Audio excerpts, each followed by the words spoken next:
Bright is a movie on Netflix. It is their attempt to produce a blockbuster, high-concept fantasy action movie about an alternate universe Los Angeles where elves, centaurs, and orcs are real. Sounds pretty cool. It's not cool. Why is it not cool? It's not cool because that's kind of a middle-of-the-road idea to start with, and they don't really do anything unexpected with it. That said, compared to other like big blockbuster things I've seen this year, it comes off pretty good because it has a relative amount of restraint. It isn't just a bunch of shit happening all over the screen in kind of random digital composited array. There's a story. And the action sequences are actually, semi-interesting. There's some memorable stuff in the movie. The visual effects are CG, But what about the orc cop? The orc cop is good. It's a good orc.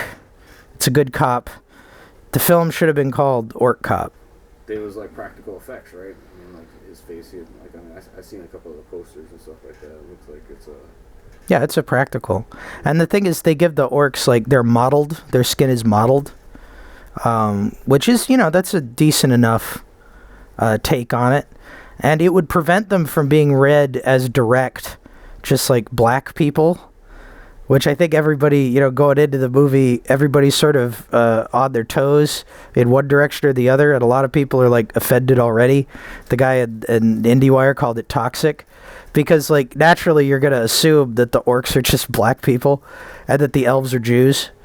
Because the orcs are an underclass of guys who wear gold chains and backwards hats and big football jerseys and are really tough and strong, but won't betray each other to the police because of clan law. And the elves are secretly in charge of everything and dress like total fucking faggots. The thing is, though, like, the movie seems like it's really fucking offensive until you realize, like, when you watch it, about halfway through, the elves start doing matrix flips, and then you realize, oh no, it's not offensive, it's just dumb. It's literally just dumb. Like, they just didn't think about what they were doing at all. And one of the music videos, so, like, there's to promote the movie, Netflix commissioned a bunch of music videos so you could watch Bright, the music videos, before you watch Bright.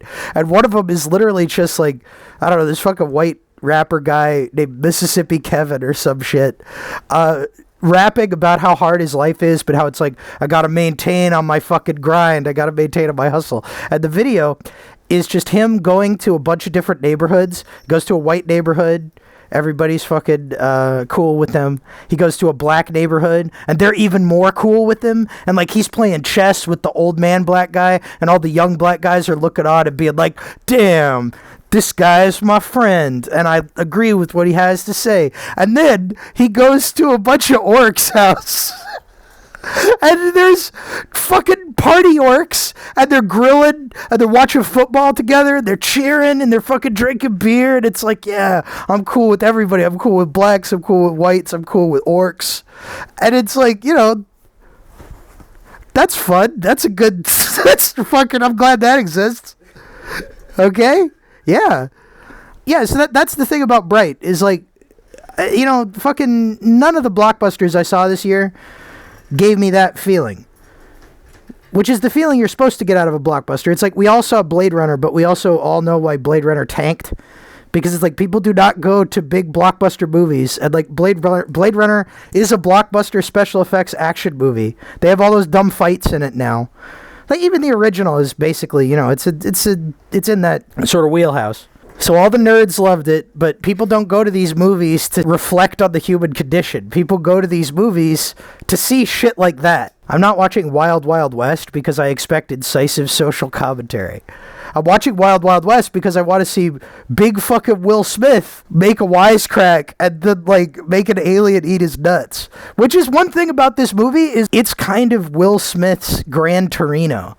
Oh, nice. Because, like, he improvised the line, "Fairy lives don't matter today," which is the best Will Smith 1990s line fucking ever. The shit people don't realize is like witty, sardonic, cultural reference, like violence threat with swagger is like the Will Smith secret sauce.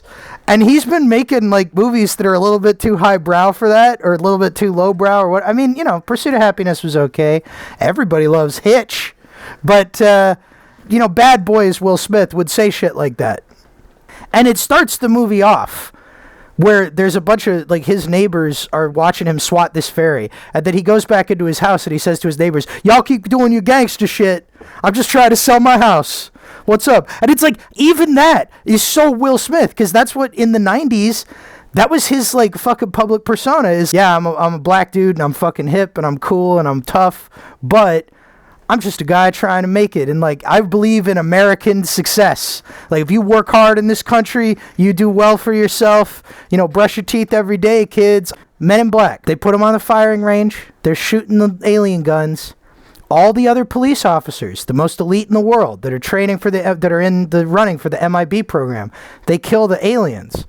Will Smith is the one who saw past their fierce exteriors into the kind hearts within. And he demonstrated his strength of character, which is something that Men in Black 2 totally forgot about. Being an MIB requires strength of character.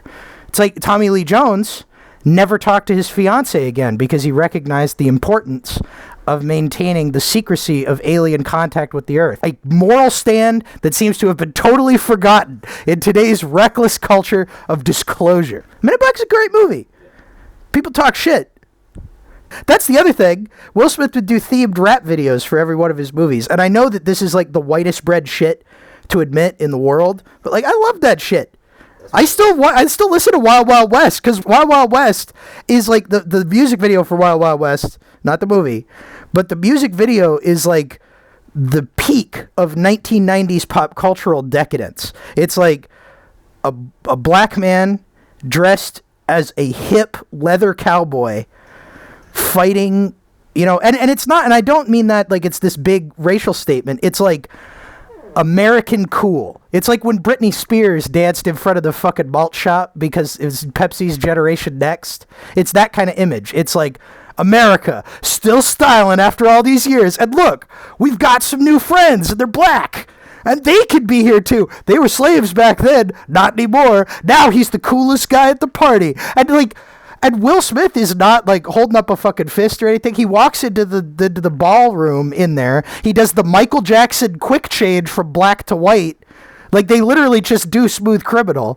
And then Stevie Wonder is at the piano and motherfucking Carlton is in the crowd. And they're like, fucking hell yeah. Like, cause Will Smith just got here. This party is about to get fucking jumping. And then, just when you think it can't get any better, Cisco's back, and he's on stage, and he goes, "We're the end of world," and then shit explodes.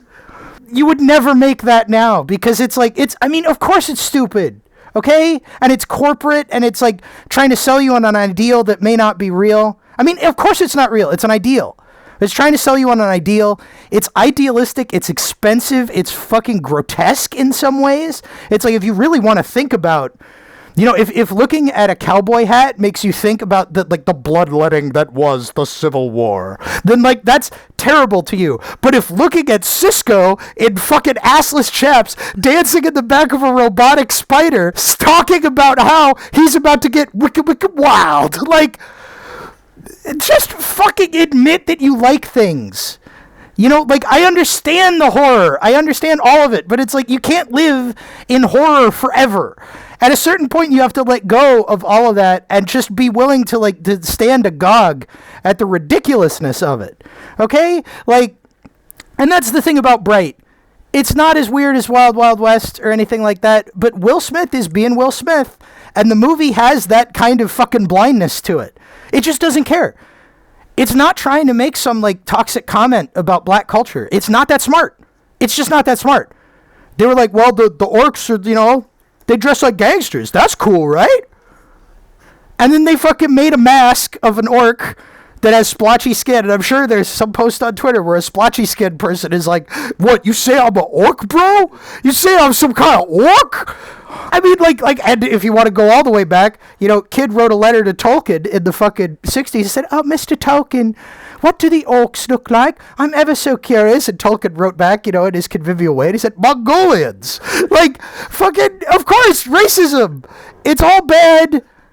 It's all shitty. Whatever.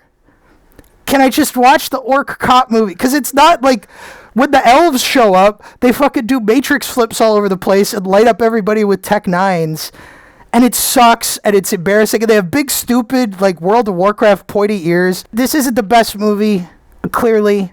It's not even a good movie, really. But it just is itself. It's its own thing. It should have been called Orc Cop. The orc partner, Nick Jacoby, is pretty good.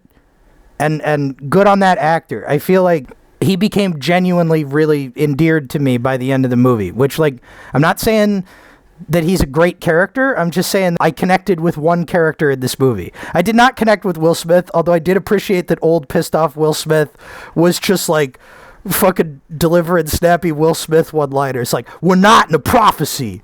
We're in a stolen Toyota Corolla." It's not the best. It's not Welcome to Earth. But then nothing is.